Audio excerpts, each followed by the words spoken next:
What's going on, guys?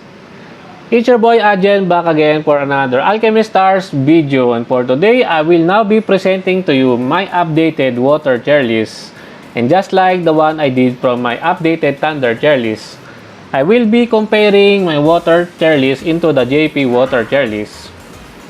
But first and foremost, tier lists are pretty much subjective. It varies from person to person. You may agree or disagree with me, and it's fine. And take note that this is just based on my opinions and my opinions alone, so take it with a big grain of salt. Okay, let's begin. I've made a few changes here in my water tier list, and I will tell them all as we go through. And now we start with Allura at BT0, A, 1 dupe, A+, and MBT A+. So in the JP side, Allura is A-tier, 1 dupe, A-tier, Max BT, A-tier. Okay. Almost the same. Barton, the 5-star cross-style converter. As you can see, no dupe. He's not that good. 1 dupe, usable. MBT, pretty much a god. In JP tier list, Barton at no dupe is A-tier. 1 dupe, he becomes S-tier. MBT, he becomes SS tier. Next, we have Bethel. This is one of the changes that I've made. I can now fully say that Bethel is really OP, really good. She is really that good. She has innate preemptive strike, by the way, if you don't know. That is why at no dupe, she is so good. And she is even better with dupes. So this is my new ratings for Bethel. And in the JP side, Bethel at no dupe, as you can see, SS tier, SS tier, SS tier. That says a lot. Next, we have Bethlehem. This is also one of the changes that I've made, because I've rated Bethlehem at BT0 at A tier, if I remember correctly. Yes, A tier.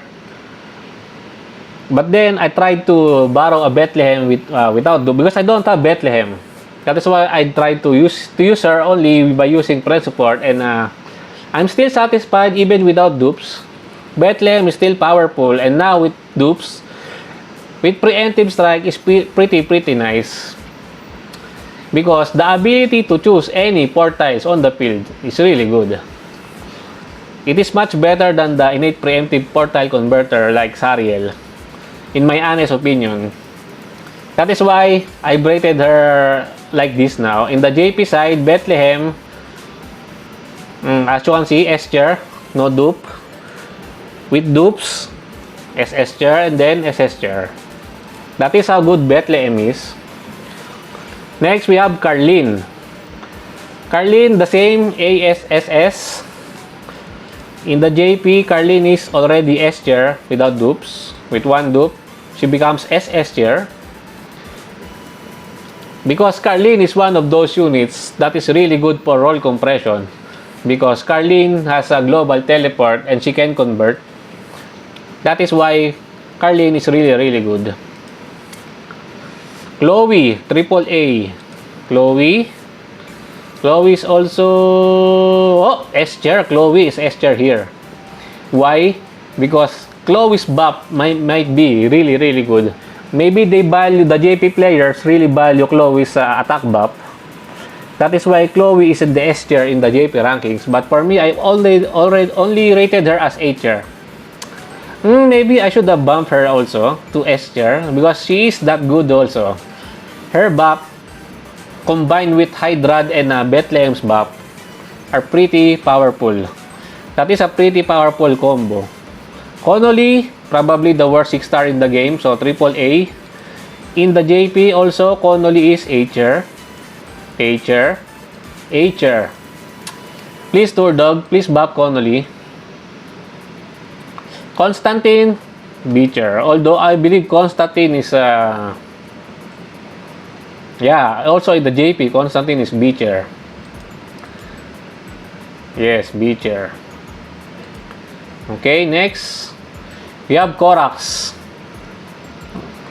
P tier at no dupe, with 1 dupe, A tier, with MBT, S tier. So in the JP tier list, Corax with no dupe is already S tier. I'm guessing that the JP players really value the global teleport. Because Korax has teleport, which is a pretty handy utility skill in the game. One of the best utility that you can have for a unit. And that is why they rated Korax here at very high at S tier, even without dupes. Elma, one of the new units added to the tier list. I've only rated her at A and A+. She is good, but she is not that great. As you can see here in the JP also, Elma is only at A tier. She is only pure damage. She has no utility, but unlike Korax, because they are both detonators, Korax has teleport utility. That is why Korax is higher than Elma. So if you guys are wondering why is that is. Next, we have Papnir, A tier. Although I believe he is very niche. If his niche works, then he's good. But I've only rated him at A tier. So in the JP side also, Papnir is, where is Papnir? Here, A tier also. Next, we have Lure. One of the changes also that I made in my tier list, because before my maximum rating for Lure is S+, but now I bumped his ratings to SS tier. At even without dupe, Lure is really good. He is that powerful.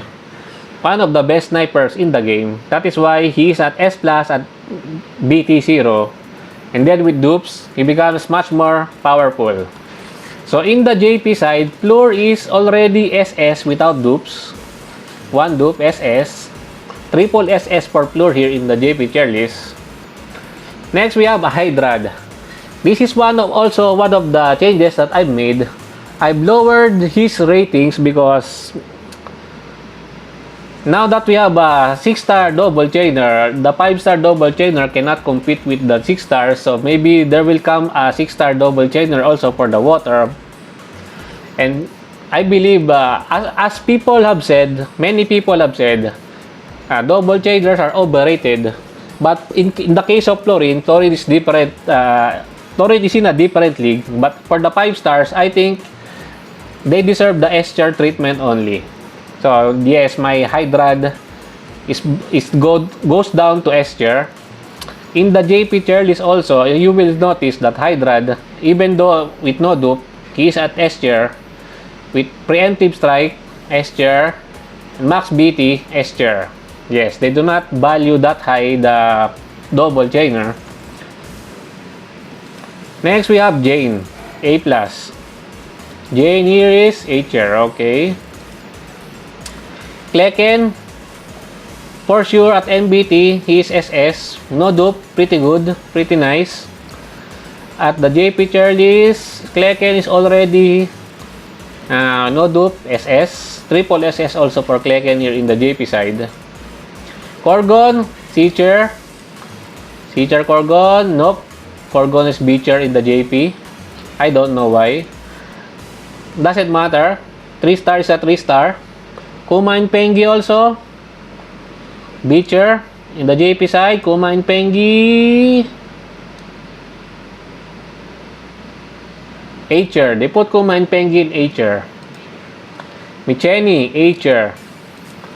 JP side, Micheni, A tier also. Miss Blanc, A+. But in the JP side, they put Miss Blanc at S tier. Maybe because they value tile converters really high. That is why Miss Blanc is in the S tier. That is only my assumption. I haven't spoken to any JP players. Noah, probably the worst 5-star in the game. Come on, Tordog, please bap Noah. Noah is A tier here in the JP. Yes, at even at max BT, A tier. Pilishai, one of the best unit in the game. S for me. In the JP, Pilishai is S tier, no dupe. One dupe. Still S tier. Still S tier. I don't know why, but for me, I believe Pilishai is one of the best unit in the game. Healing plus global teleport is really powerful. That is why she is at the top. for me. Next, we have Raphael. No dupe, B chair. 1 dupe, S chair. MBT, S plus chair. So, in the JP side, Raphael is A chair, no dupe. 1 dupe, she becomes S chair.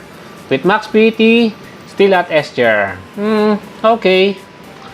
But I believe MBT Raphael is pretty good. Since she can generate a lot of blue tiles with her tile reset. But anyways, it is what it is. Next, we have Regal. No questions asked. Regal is a triple S for me. Also in the JP chair list, Regal is also triple S. Next, we have the new unit, Ruby. Now, Ruby without dupe is pretty good because unlike the 5-star cross-style converter, she already has innate 4 rounds cooldown on her active skill, which in comparing to the 5-star, they have you need to unlock 1 dupe to reduce the skill cooldown, but Ruby does not need that one. And Ruby has some HP cut on her kit. That is why even without dupes, Ruby is at S tier for me. And with 1 dupe, she becomes pretty good because this unlocks her preemptive strike. And in the JP also, if you will notice here, no dupe Ruby is S tier. With 1 dupe, she becomes SS, SS. Now, what do they say about Ruby? They do not have notes here for Ruby.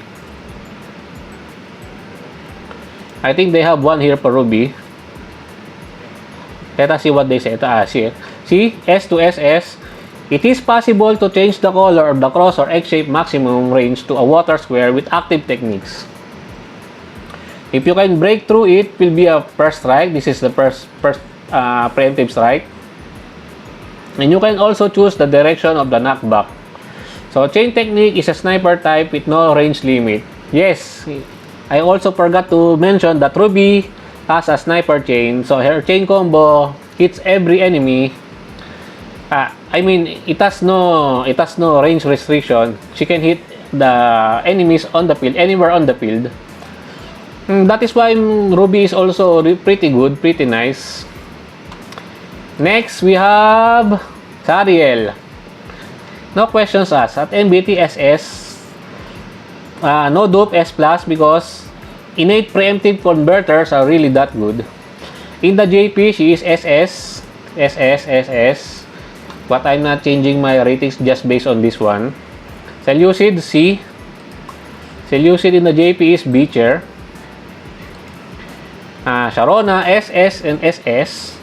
In the JP, Sharona is already SS at no dupe. Because global teleport with good damaging skills and good DPS output is pretty nice to have. Next, we have Tweety, your budget teleporter, A plus for me. In the JP, she is A tier. Next, Vice. Everyone has Vice. So, A plus. In the JP, Vice is... Where is Vice? S tier. They put Vice at S tier. So, with this one, in the JP, they value Vice more than Allura. His Allura is only at A tier. Next, we have White Dwarf, C tier. No need to compare this one. Soya, A tier. Soya here is a B tier only. But I believe Soya is A tier because she is the second only healer in the... no. Raphael can heal also, by the way. So yeah, maybe that is why Soya is B tier in JP. But yes, that concludes my updated water tier list comparing to the JP side tier list. And that's it for me for today, guys. I hope you enjoyed this video. Please leave a like and subscribe. I would really appreciate it if you would help me grow my channel more. And thank you to everyone who are supporting my channel. I appreciate every one of you. Until next time, peace.